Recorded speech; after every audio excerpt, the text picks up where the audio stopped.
So SkyDrones Technologies is a London-based drones manufacturer.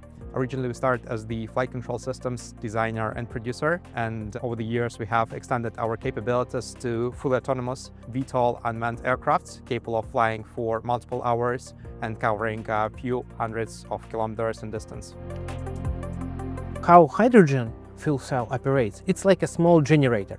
So it burns hydrogen and produces electric power. So effectively it replaces the lithium batteries inside the drone.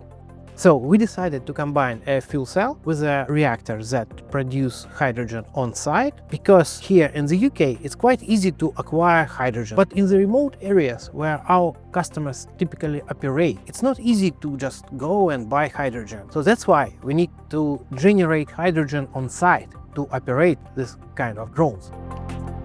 For this purpose, we have a reactor from Tactical Edge that use aluminum and water to generate hydrogen on site. Edge builds expeditionary systems for on-demand hydrogen production from metal fuel. For our partner drone companies, this system can produce hydrogen at pressures up to 5,000 psi.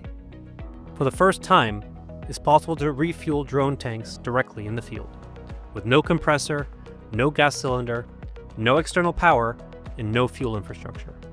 This enables companies like SkyDrones to operate on the edge with longer endurance, safe energy, and minimal logistics. We are literally producing hydrogen outside, anywhere.